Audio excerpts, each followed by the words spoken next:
Welcome to this beer lesson on beer stemware. It's part of a series on beer glassware, so make sure to check out my other videos on pints and tumblers, mugs and specialty glasses, and the best beer glassware to have. It's part of a free video series I'm producing with a group called the Restaurant Community, which is creating community, advancement, and purpose for everyone that's found family in the restaurant industry.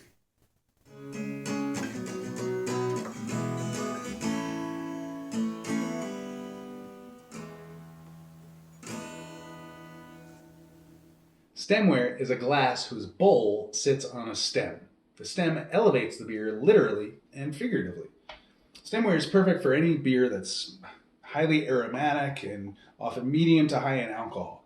Okay, we're talking pretty much any Belgian style of beer, traditional styles, I should say. Stella Artois is a beer from Belgium, but it's not a traditional style. I mean beers that are typically very fruity in aroma and spicy in aroma and are traditionally ales brewed in Belgium.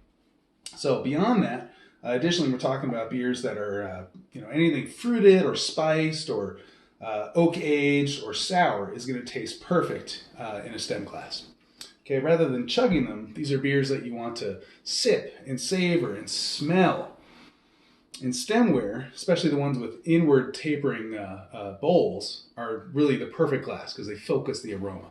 Now, these are glasses from my own collection, and they cover most of the basics for stemware. Oh, that smells good.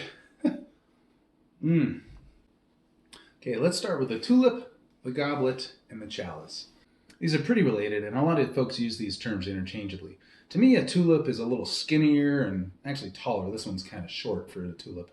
The goblet's a little fatter, and a chalice is more ceremonial and a little bit less practical, often with exterior etching or crystal angles, even a gold rim. So chalices are pretty, but frankly, kind of a pain in the ass because they can be heavy or fragile or both. I prefer a tulip or a goblet. Now, snifters are perfect for short pours of particularly rich, intense, often kind of boozy beers, very aromatic as well as alcoholic. We're talking, 10, 12, 15% alcohol. The short stem makes it kind of hard to hold by the stem, so you really are encouraged to cup it and palm it a little bit so you can swirl it and warm up the beer. As the beer warms, a lot of its aromas and alcohols will intermingle a little bit in the bowl, so you can really smell it and appreciate how it evolves. I will admit this is not a true snifter. This is actually kind of a miniature version of a goblet. However, I don't have a true snifter on me. It's a slightly shorter glass with a slightly flatter bottom. But yeah, it's basically the same thing. All right, let's talk about two of my favorite beer glasses. We'll start off with the all-purpose wine glass, known in the restaurant industry as the AP wine glass. A wine glass for beer, you ask? This thing's perfect. It's got enough room for a good amount of beer, as well as some foam, as well as some empty space, so you can nose the glass. Its inward taper will focus the aroma, and maybe best of all, every restaurant already has them, and most people at home do as well. So it's easily available. You can use it for wine and for nice beer. I'll let you on a little secret. Mine are plastic. They're great, and I don't have to worry about breaking them. What makes an all-purpose wine glass? You don't need to worry about these kind of angled hips at the bottom. This is just based off of an Italian wine glass shape. They're not as wide as a Burgundy glass. They're not as tall as a Bordeaux glass. They hold about 12 ounces or so, and not that you'd ever want to fill it up all the way. All right, and then there's also the TechU, which is a great beer glass. It's fairly new. It was designed by an Italian brewer and modeled off of an Italian wine glass again, so you see these kind of angled hips again. It's topped with a kind of an hourglass that flares out at the top that helps to aim the beer a little bit more broadly across your palate. It's a nice elegant glass. It does a lot of the same things that the AP wine glass does, but it's got a little bit more visual impact, and it's just a nice elegant glass. It's great for a ton of different beers. So a nice thing about stemware is that you can hold the glass without smearing it or mucking it up, especially if your fingers are greasy because you've been eating French fries or pizza or something like that. This one's starting to condense a little on the outside because the beer's pretty cold, but that's sort of part of the ball game, right? Furthermore, there's an inward taper to the bowl of the glass that helps to focus the nose. And I'm not making this up. Instead of all the aromas of the beer just jumping out of the glass, they stay in there a little bit and allow you to really appreciate them. So you can get all the kind of malty, floral, herbal, spicy, fruity aromas of the beer. Oh, it's fantastic. I don't want to miss those.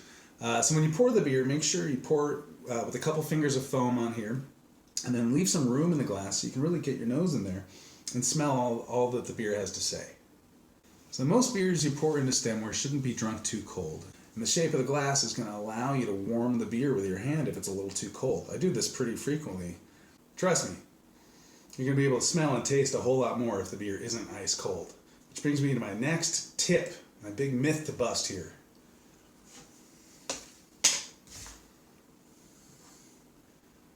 Don't freeze your glassware. If you're serving your beer ice cold, you're missing out on half of the beer's aroma and taste. The warmer something is, the more you can taste and appreciate it. Sure, you don't want your beer to be warm and hot, but in general, you don't want it to be 32 degrees, 33 degrees Fahrenheit. You know, most beers are really perfect. It's somewhere between 40 and 45 degrees Fahrenheit. You know, certain beers like English-style ales, Belgian-style ales, and especially strong ales are better even warmer than that.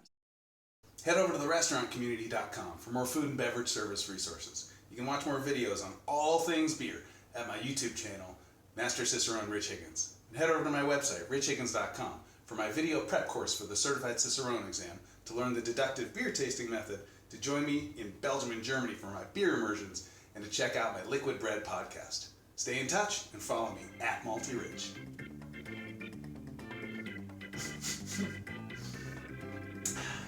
Cheers.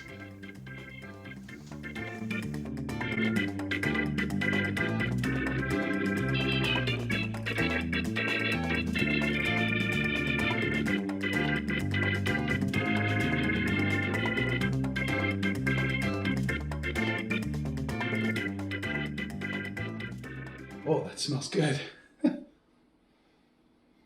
Mmm.